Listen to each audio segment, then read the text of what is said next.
That was fast.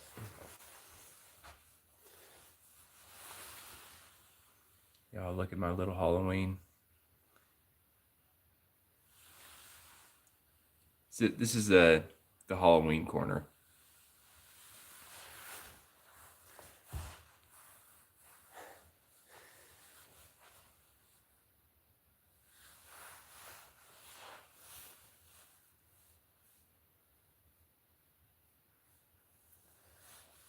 I got a lot of this at Michael's. They have a pretty impressive Halloween section.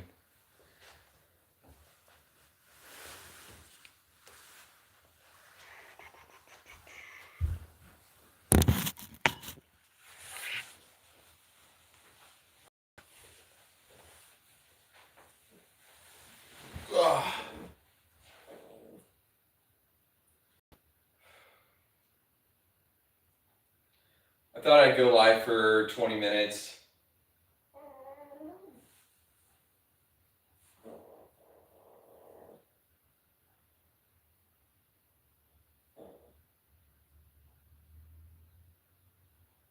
Talk about some music stuff. I need to heat my coffee up. I was going live so much last year. I was live every day on Instagram for at least an hour.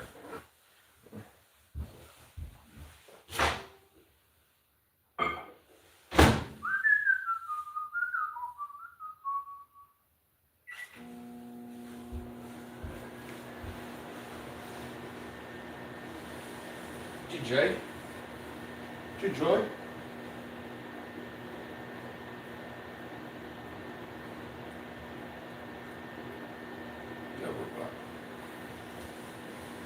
You guys doing anything exciting for Halloween?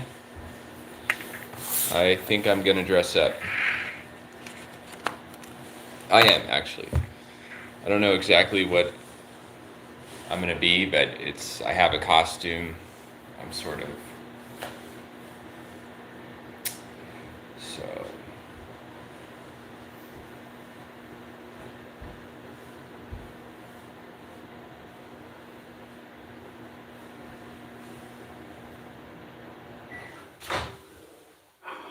I feel like last year when I was going live all the time, it was a lot easier for some reason.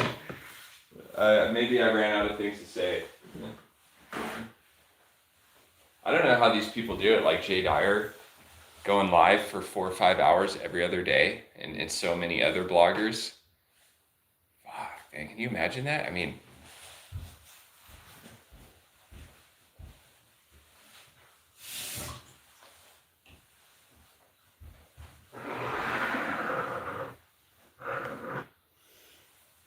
I've been doing the French creamer lately.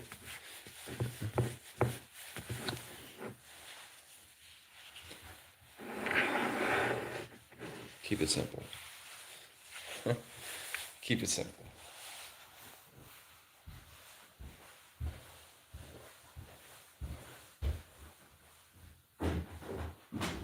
Yeah, so my Halloween costume it's kind of,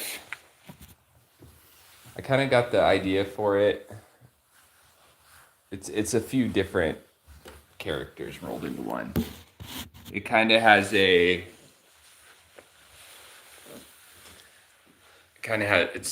it's sort of The Crow meets Clockwork Orange. It's like The Crow meets Clockwork Orange meets vampire. So that's kind of my costume. It's sort of those three characters, and the vibe is kind of like those three characters mixed in one. She is shaking. You guys make her nervous. Like anytime I go live, she just starts shivering. She's never been a fan of the cell phone. She does not like the cell phone.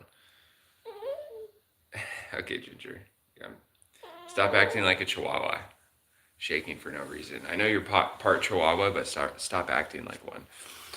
So that's gonna be my costume this year. It's kind of vampire meets The Crow, like modern vampire, by by the way. Okay, so I know you're thinking Interview with the Vampire, like 17th century Renaissance vampire. No, we're talking like Lost Boys, 1980s. So sort of like a modern punk rock goth 1980s vampire meets The Crow meets Clockwork Orange.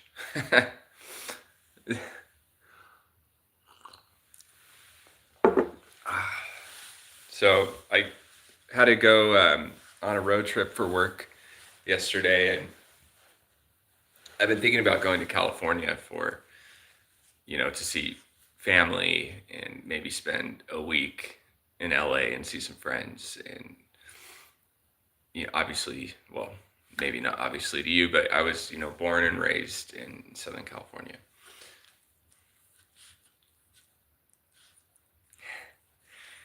He's licking my pants. But after going on my road trip yesterday, there's no way. Okay, I gotta put her up for a second. Ginger,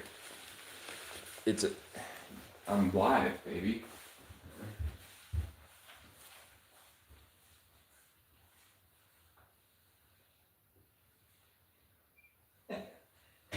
That is so mean.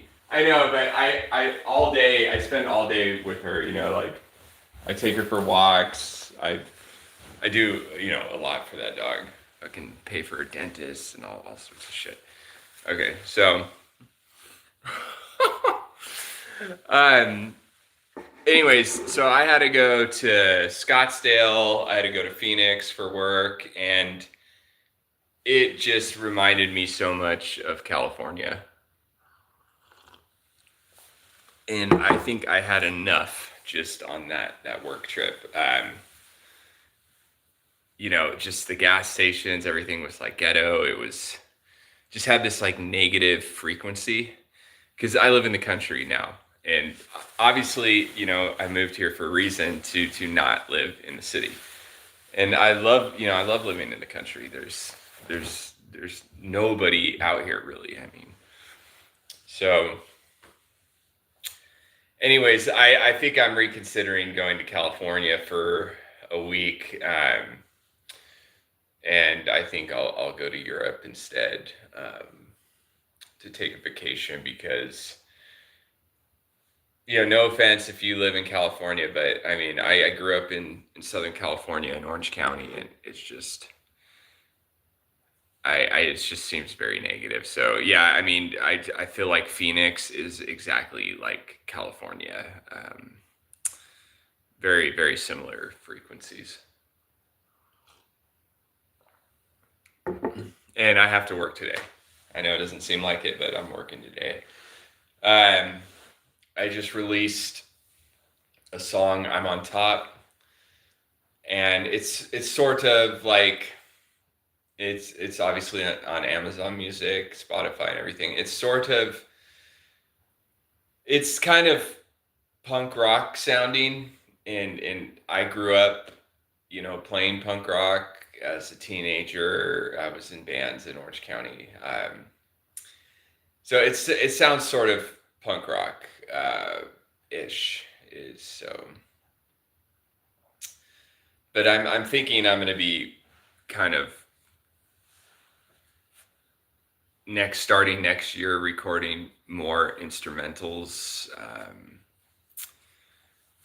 I don't know, maybe classical music or something. I mean, I've been playing rock and roll and punk rock for so long. It's just, I feel like I've gone as far as I could, go with that. I don't want to say it's easy, it's easy to write that music. I don't know. It's just, I don't know. It just seems, I don't want to say it's negative, but now that I'm 40 years old, I look back at the punk rock genre, the culture, and it just seems so like fake or something. I was watching this interview with John Lydon, Johnny Rotten from the Sex Pistols. Well, he's in PIL at the time, and it seems like a lot of these, these so-called rock stars, they just seem like they're like acting or something. The sort of like smart ass attitude. It seems most of them are acting, but I think he is actually seriously like that. Johnny Rotten. I think that's like literally his personality. I don't think he's acting like a rock star. I think he's literally, like that. But anyways, it just all seems so fake. I seen this YouTube video. The whole punk rock genre was, they're saying like some CIA experiment or some government thing. And it's funny because when I was into punk rock, I mean, I was really into punk rock. I mean, I had, purple dual hawks, 14 hole Doc Martens, leather jackets. I mean, we were like practically like a gang, like just roaming Orange County, like just running amok. Practically like, I don't even know, just doing a lot of crazy shit. So I look back at, I lost my train of thought. What was I going to say? Punk rock. Sorry.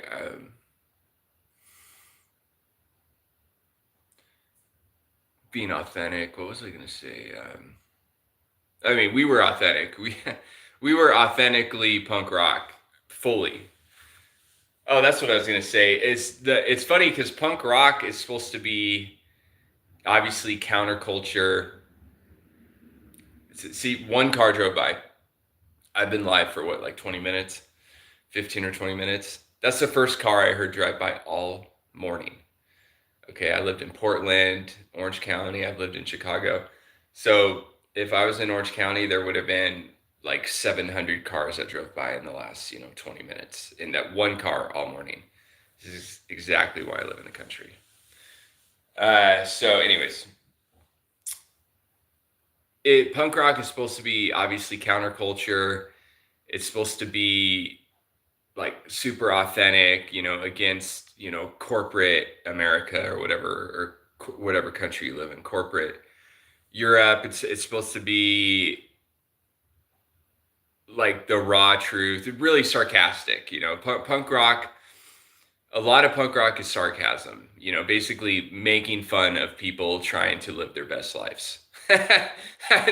That's kind of a lot of what punk rock is mocking the general public, and they're just trying to live their best lives and keep up. They're trying to keep up with the trends and stuff, and basically making fun of them. That's a lot of what punk rock is. It's supposed to be, all inclusive, not, the opposite of like, say, like a popular trendy person, like in high school, maybe like a jock or the trendy. It's supposed to be the literal opposite of that, but it's ironic though, because it's more cliquey and more judgmental than any other genre. And it's the hypocrisy is crazy in punk rock culture, because it's supposed to be anti-fashion, like name brands, popular brands, whatever would be like Nike and stuff. But the clothes we were wearing cost actually more money than the so-called corporate brands that we were against. Our leather jackets, the Doc Marten boots would be like $300-400. It'd be more money than a lot of the shoes that the so-called trendy kids would wear. So it's just, we're very, very cliquey. Like if you weren't perfectly punk rock, like you couldn't hang out with us, so it's what we were against. We were actually like that, but even more so. And it seems that genre, I always say, I'm going to coin this, but a genre is a direct reflect. Fucking can't even talk right. Hold on. Okay, a genre is a direct reflection or response to whatever's going on in society at that time. Okay, let me say that again. I'm sorry, I'm just waking up. And I'm like, I forgot to turn off the comments. No, really though. Okay, so a musical genre is a direct reflection or response of whatever's going on in society at that time. I swear it's harder to talk the older I get. Especially live. Talk about being tongue twisted. I could feel someone judging me out there. It's okay. You'll get over it. Okay, so let me say that again. A musical genre is a direct response or reflection of whatever's going on in society at that time. Example, 80s new wave. The world became more technological. I can't even talk. I'm gonna fucking. I can't even. I'm trying to say something, and it's just no. This is unscripted, obviously. I mean, this is completely freestyle. Okay, so a musical genre is a direct response or reflection of whatever's going on in society at that time. Example, like I was saying, the 80s new wave. So you had technology was sort of on the rise in the 80s with film, music, etc. Phones started to become more advanced. You had the car phone in the early 90s. You had like special effects in movies where they were experimenting with a lot of new stuff in the 80s. Computers were coming out. I mean, come on. I mean, home computers, 20 years before that were a giant room would be one computer. And so people were actually able to purchase their own computer, and in the 90s, you started having Microsoft and, you early social platforms like MySpace and stuff like that. So the music started becoming more digital, would be an example of a genre being a reflection of society. So you had 80s new wave, it started sounding more robotic. Okay, it started sounding more digital. And in the 80s, our country, we were doing pretty well, like financially. It seemed like there's plenty of jobs. There were a lot of people were well-to-do. People had money. Technology was on the rise. It was a very bright, upbeat sort of time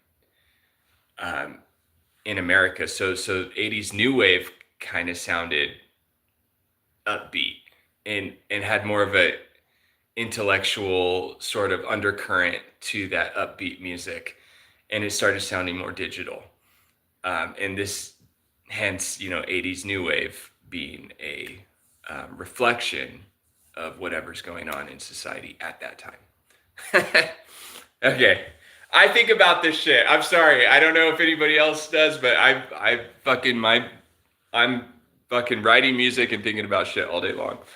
Okay, so I went live the other week. I was going off on influencers, and I was telling people that I write music in my head, now. I used to write it down on paper, but I do everything, the melody line, the chord progression, I structure the song, I write the guitar, the bass, the drums, I do everything in my head, and I remember it, and then I record it. So anyways, that's off topic. Okay, so an example.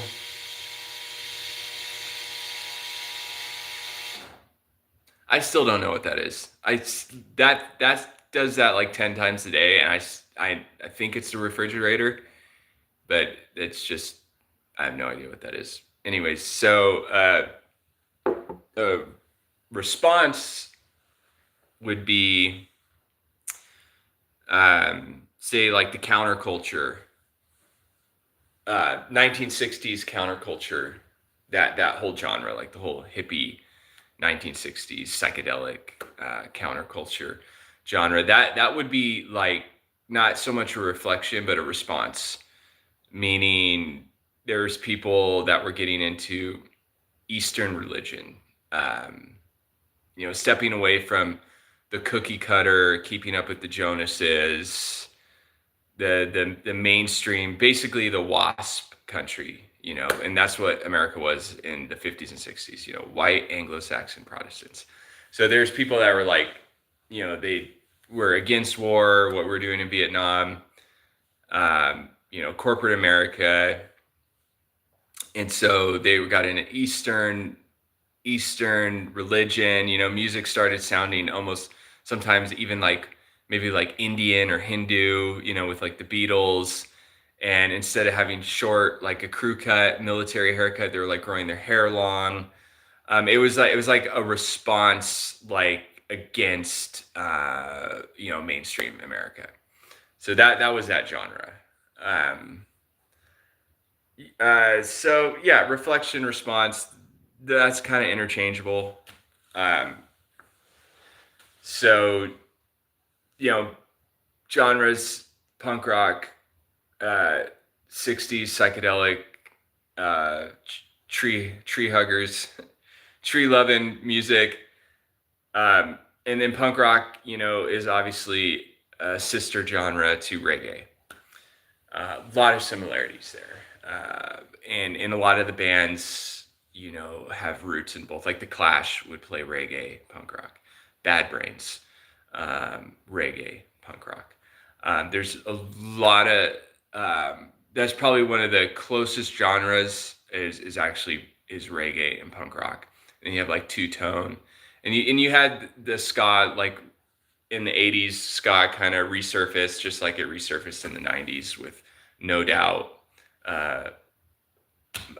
Mighty Mighty Boss Tones, or whatever that band's name is. There's a lot of like kind of ska-ish bands in the 90s, and then but my favorite was like the 80s ska, like bands like Madness, the Specials, because they had that 80s new wave sort of vibe, and they put it with ska. And if you heard my song She's a Villain, it's on Spotify. It's kind of more of like a 90s punk rock ska. But this is what I'm talking about, how these genres are very, very close, at the branch. How genres kind of branch off. I mean, they're very, very close together. So She's a Villain is kind of, but I would like to, I mean, Madness is obviously their 80s ska, 80s new wave ska, but I mean, those guys are so talented. Musically speaking, they are so talented. Second car, that's the neighbor across the street, right? So there's been like a couple cars that drive by.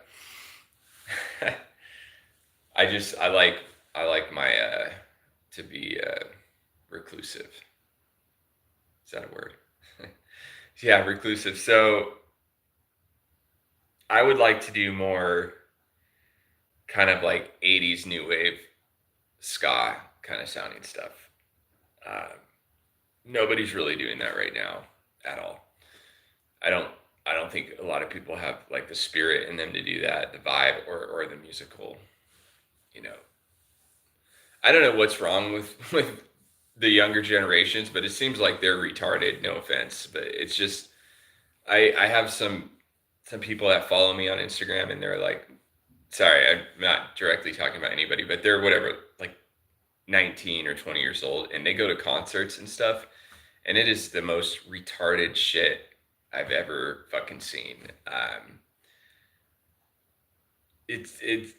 It's weird. The younger generations, they're like not into any specific type of genre. They're like, oh, I like everything. It's like, what do you mean you like fucking everything? Yeah, I like fucking everything. It's just, I was kind of the last generation where you were either punk rock, skinhead, fucking reggae. You were metal. Like you you were part of a genre, and how you dressed, what concerts you went to, you identified as whatever, scene you were in. And now there's none of that. It's just like, oh, I like fucking everything, and they go to these concerts, and it's like some dude up there, and he's kind of punk rock looking, but he's playing hip hop, and it just sounds like shit. And I don't know, I don't get it. I truly am getting old because I don't fucking understand anything that's going on with the younger generations. Content's stupid, the music's stupid. It's almost like they're like a lost generation, and they're just like kind of floating out in space somewhere. They don't really know like what planet they belong on, and they're just I don't know. Okay.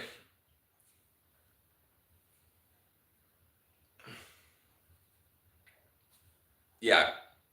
It it's weird. It's not weird being 40, but it's weird in the sense of just looking back at, I was so into punk rock from, like 13 years old.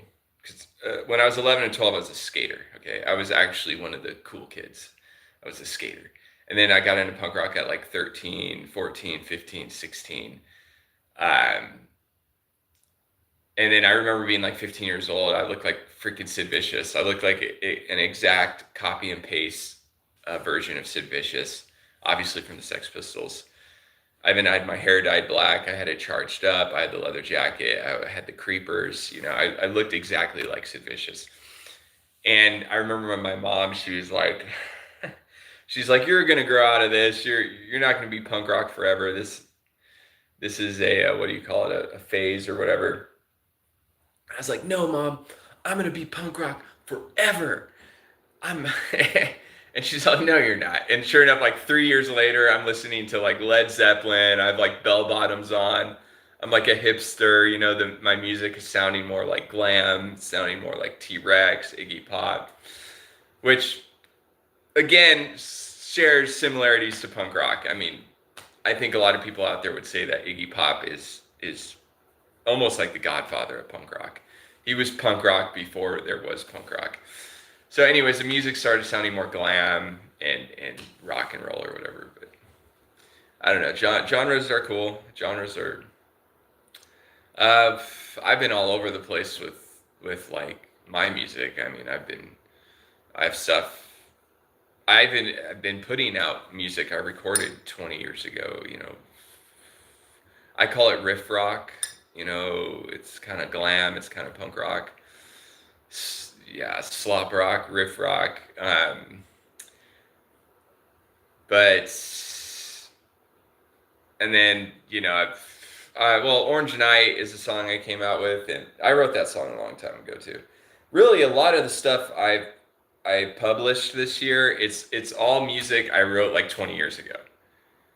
So not to sound confusing, but it's almost like playing catch up, where it's, I wrote all this music like 20 years ago and I never really published it. So I'm basically publishing all this music that I wrote 20 years ago. So I've been kind of thinking of, what do I want to do now? I mean, not everything. Like, Don't Call Me Back, She's a Villain. I wrote those songs like 4 years ago, whatever.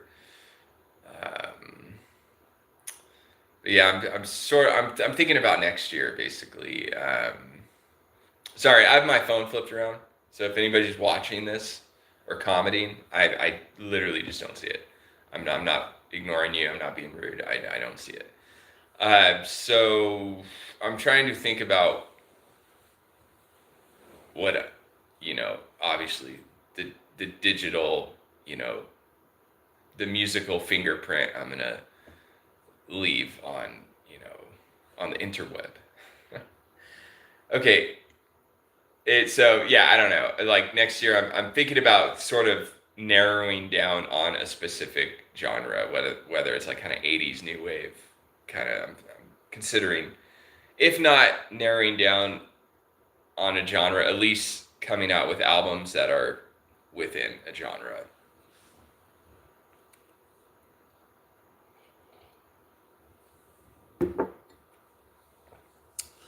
Next year. Inside and Out is another song. Now I wrote Inside and Out is kind of a newer song. I wrote that song a few years ago. And you could see videos up on YouTube of me kind of writing the song or like the early stages of that song. But that's probably one of the newest, more current, up to date songs I've written. Would be Inside and Out. Does it fall under a genre? I don't know. That song to me sounds 80s. It sounds like the Beatles. It sounds like the Pixies. It's just probably the most up-to-date song that I've published that's current with my writing process. Would be Inside and Out. The Cave. I actually recorded The Cave with Daniel 5 years ago in Portland. That was like the first year I was in Portland. I like that song. Because whatever, I have like 30 songs on Spotify. I only like 4 of those. I only like a few songs I have up on Spotify. So The Cave, I like that song. It's mostly an instrumental.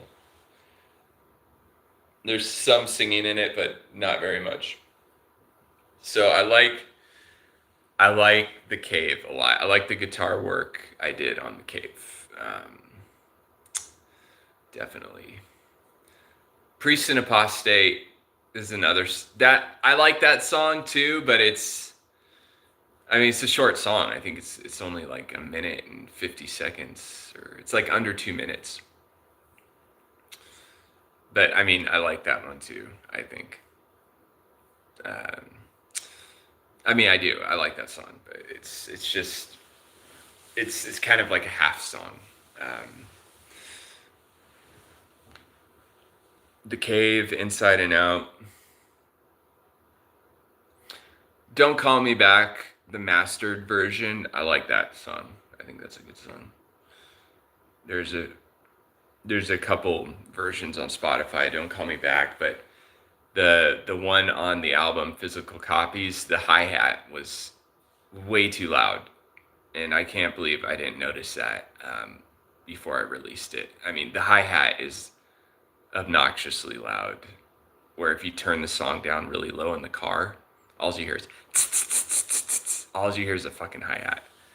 And it was driving me crazy. So I called Sunny Meadows and I said, turn that fucking hi-hat down before I lose my fucking mind, and send me the remixed version of that song. And so he turned down the hi-hat. I told him to turn up the snares a little bit. And he said, do you want me to turn up the guitar a little bit? And I said, yes, please turn up the guitar a little bit. So he emailed me that file, and then I published the mastered version of Don't Call Me Back. And I like it. I like that song a lot. I wrote that song the first year I was in Portland. About Sarah. Sorry, I'm trying to be professional here. I'm trying not to name drop. Just this girl I used to date. Well, the first verse is about Sarah, and then the second verse is about Lexi. Obviously, you're this YouTuber. Say I'm a funny guy. You take off all your clothes. Say I'm a psycho guy. I travel space and time. I wrote this little rhyme. If I could, I would find another dime. But you're the only girl that makes me feel all right. So a dime, back in the day, they would call like an attractive girl a dime. Like, she's a dime. She's fine. She's fine as a dime, So the second verse is about Lexi. So I'm losing the words are falling out again. I conceived that song in Portland, originally about Sarah, because she I don't want to get into all that, but anyways. And then I finished writing the song, really right before I recorded it. And that was earlier this year. That's so crazy that January of this year, to me, in my mind, it seems like it was fucking like 3 years ago. Does it feel like that for you guys? Seriously. It's almost Halloween. It's October.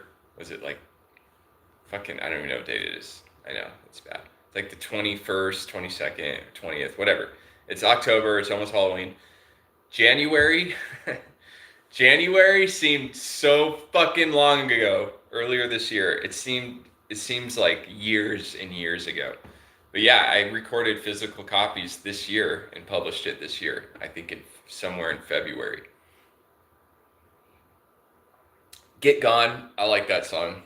Okay, so physical copies, I mean, we did that pretty quickly. I mean, we were doing 5-hour sessions, record the song, finish it.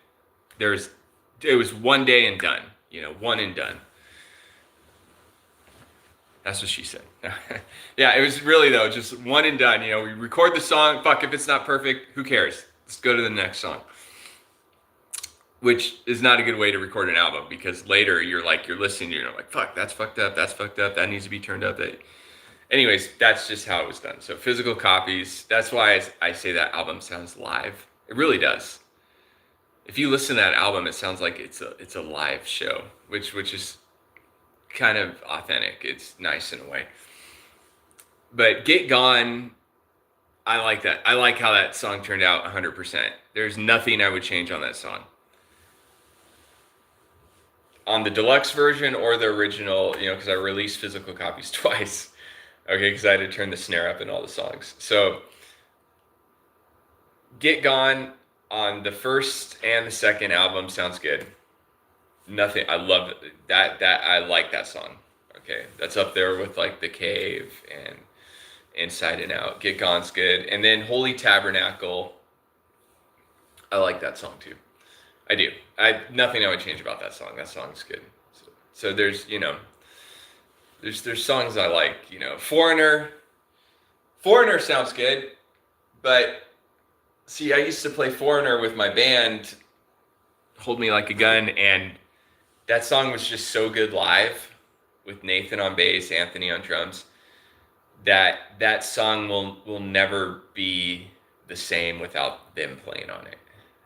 It's so Foreigner, I mean, I like in a recording aspect, I like the way it sounds, but like the levels and everything, I think there should be a little more distortion on the lead guitar, absolutely. But it's just this song, it's a song you play live. It's a song that's what it is. Foreigner is a song you have to play live, and so like listening into it recorded, it's just like, I mean, it's good, it's all right.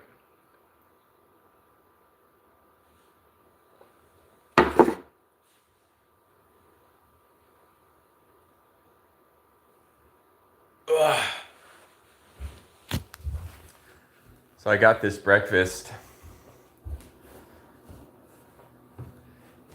Classic Salisbury steak. Oh, hey, what's up?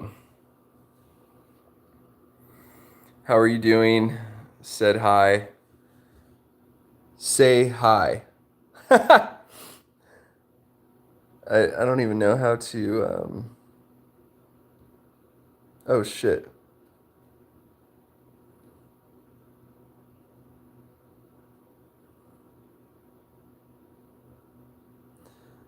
I'm sorry, I don't know how to reply. It's Mike Amberreg. Sorry if I butchered your last name. Mike Amberreg said hi. How are you doing? Say hi. Sorry, I honestly, it's not giving me an option to comment. But I did read your comments out. Sorry, I'm just went off on music genres and some of my own music and stuff. It's sort of kind of part of my creative process of, one thing to think about what you're doing musically, but something about going live and talking about it, it kind of puts it in a different light, because it's not just me fucking thinking about shit. It's like me saying shit live. So then it's more, I don't know. Hey, Gingy. So I'm thinking about making this classic Salisbury steak. I got it because it's $2 off. And heating instructions, aluminum food containers are safe to be used in microwave. Made after 1980. Was this aluminum container made after 1980? I don't fucking know. Okay, remove lid, cover tray, and place in center of the microwave. Heat on high for 3 to 3.5 minutes. Let rest for 1 minute before serving. Note the power of microwave ovens varies. You may have to adjust cooking time, refrigerate, or discard leftovers immediately. Okay. So, apparently, you cannot. Apparently, you cannot cook the lid.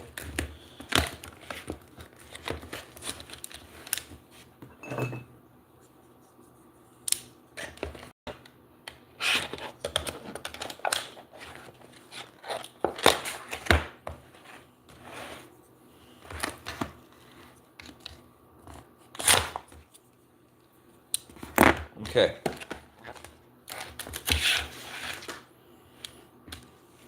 There it is. That's pretty good when you're. It's a meal. It's already everything. So it said 3 to 3.5 minutes. I'm gonna do 4 minutes.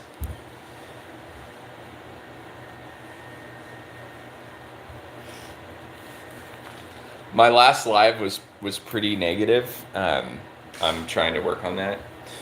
I basically was just going off on influencers for like an hour.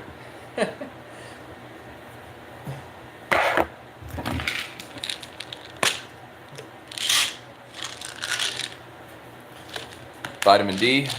I was saying influencers expect to get paid for just doing all the things everybody else does, basically. I mean, unless you're making content, you know. Like my friend Justin, he's covering, you know, oh, look, this movie was filmed here. Or this, but even that, it's just like people go around and check stuff out, and they travel, you know, without documenting it, expecting to get paid.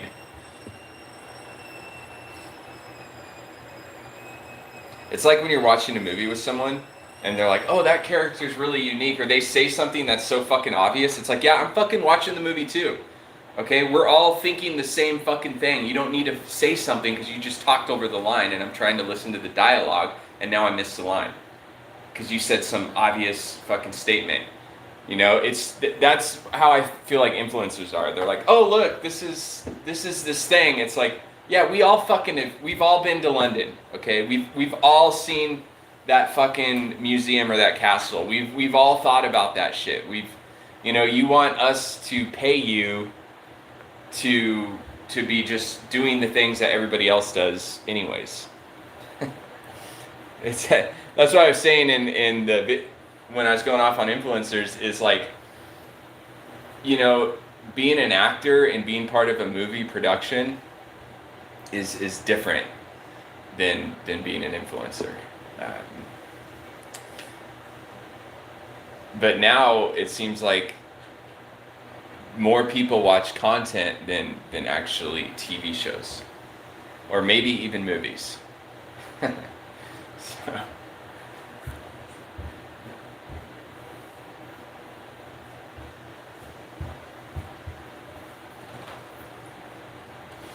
That's another weird thing about social platforms is like some of our A-list celebrities and actors, when you follow their social platforms, it's like their content fucking sucks, you know? And it's like, wow, you're only good when you have like 200, 300 people, like a whole team of people making this movie incredible. As far as your personal IG, it just, That's why they have so much money that they start hiring, you know, an HR team. They have like an Instagram team, and they have like all these people making them seem great.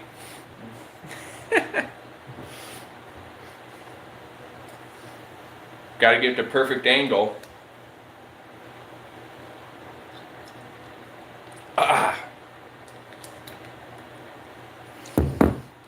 Yeah, a lot of these influencer girls, like, they've spent years just like taking pictures of themselves, so they know how to, you know, get the perfect angle. But when you see them in real life, it's like, eh.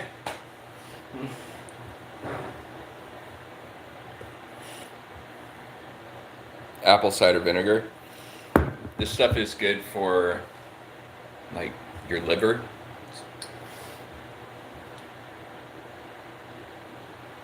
It doesn't taste good.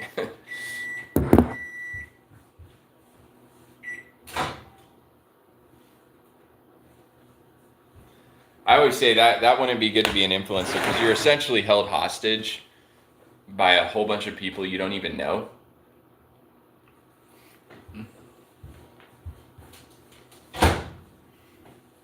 And then it's like selling drugs or doing anything like gambling or doing adult content or any kind of weird way to make money. Like, once you make a little money doing it the easy way in life, then you're kind of stuck. So these so-called influencers, like, they'll make some money doing content, and they're like, well, shit, I don't want to fucking work a job because I could just do content whenever I want.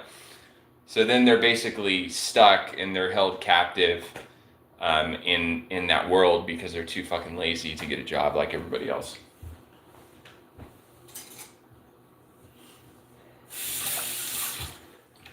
It seems like, you know, see, I don't have a lot of subscribers, and I have like 1,000 followers on Instagram.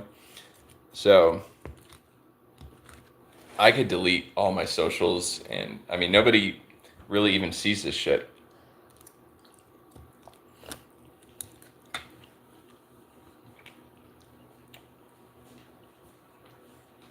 It's good. It's good. It's pretty good.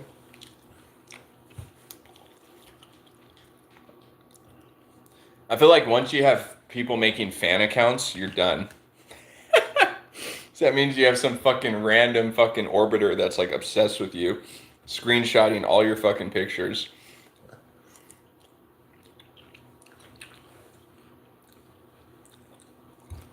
The green beans are good. The meat is great. I mean, this is...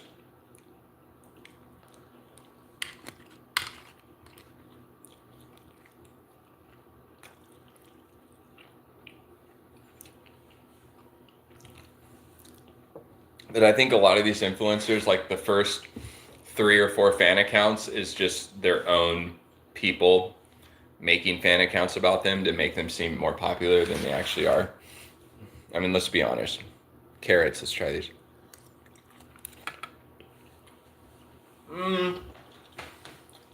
The carrots could be a little softer.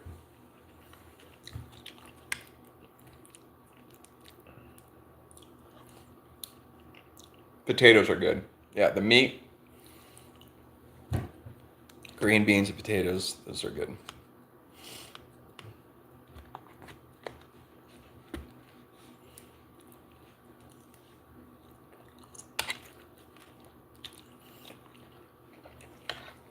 And AI is gonna fuck up all the fucking women influencers,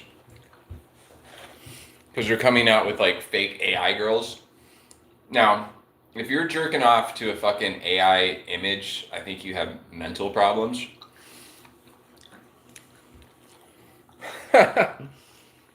But as AI advances, and as more and more people are basically documenting their lives and are influencers. Look, I'm traveling here. Look, I'm doing this. Look, I'm doing this. The more people that are doing content, the less views and the less money that the I don't want to say main influencers, but yeah, like the influencers that were influencers like 8 or 9 years ago. they're paying out less. Because before, 8 years ago, there was like 1,000 big influencers. And now there's like 50,000, which means the influencers before are making less and less and less and less money.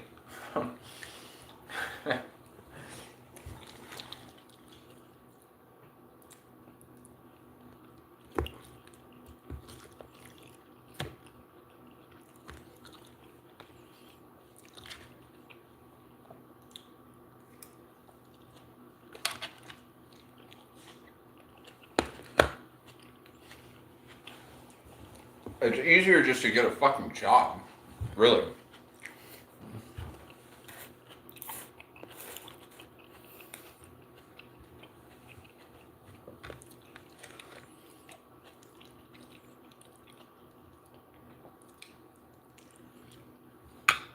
I work 60 hours a week, and I'm still fucking going live for like an hour, fucking around on YouTube and Instagram.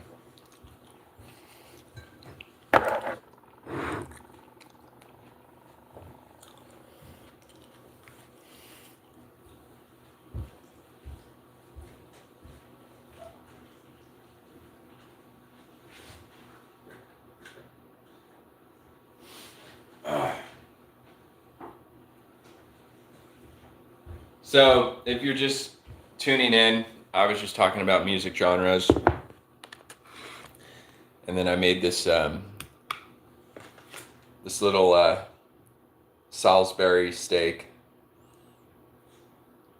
I feel like that's a word that everybody's been saying wrong their entire life. They just don't know it. This is a classic Salisbury steak. It's pretty good. I got it because it's $2 off. And it's obviously it's a dinner meal, and I'm having it at 10:30 in the morning.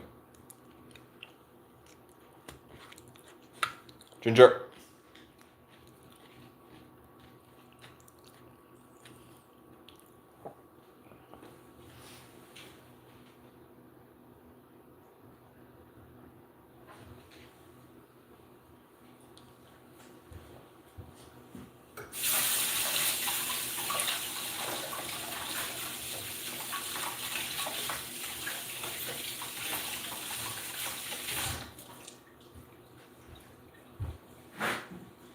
Also, I feel like if you're a female influencer, like, I don't know, you're kind of doomed. Like, nobody's really going to want to be with that. You're basically just like how celebrities have to marry other celebrities. That's kind of how it is with influencers. You have to marry some other fucking idiot that's been documenting their life because they don't want to get a job. And they think they're fucking special.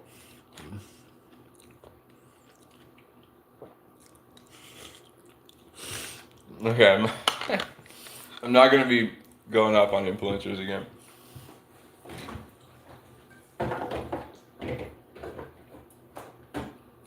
And these fucking OnlyFans bitches that are like, and how I feel bad for their husbands. Like, he's mature. He's okay with me fucking rubbing myself completely naked in front of millions of strangers. He's totally fine with that because he's mature. No, it's because he's a fucking bitch. That's not fucking normal.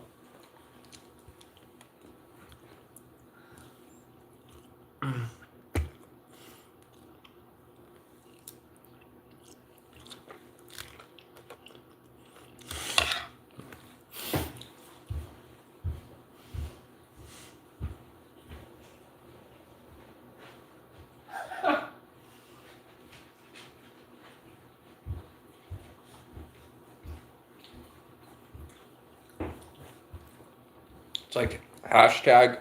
It's not just this country. Don't be like, oh, America's all fucked up. It's like the entire world. It's like, what the hashtag? What the fuck is wrong with people these days?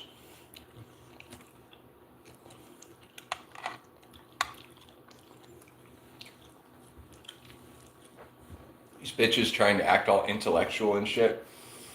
Like it's normal to do OnlyFans.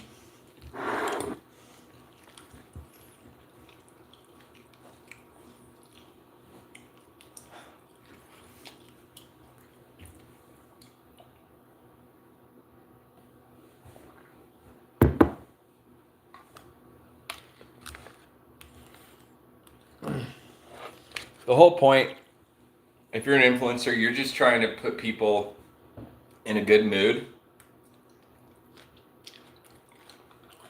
so that they follow you, so that they buy stuff. And that's why I say you're held hostage by your audience.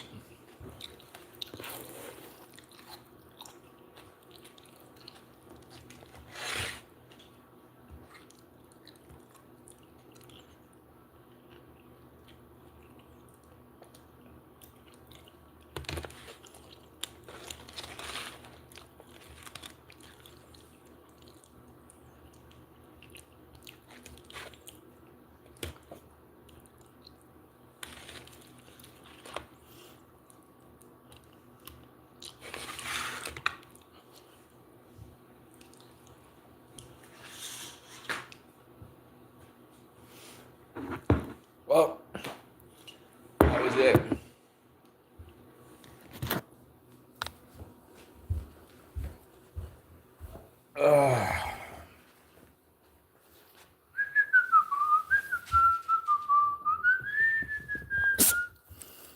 What's up, Billy? Billy said hi. Sorry. Don't mean to sound negative. People come on, I'm just going off on fucking people. Hey, Gingy. I like your profile pic, Billy. You got a skateboard. I skate also. And that reminds me, I need to get a skateboard and start skating again. I feel the best. When I'm skating regularly, I feel like that puts me in a very balanced, good mood, like throughout the day. Hey, Gingy. She's shaky. She don't like the cell phone. Stop acting like a chihuahua. Stop randomly shaking. You're not a chihuahua. Oh, you're probably part chihuahua.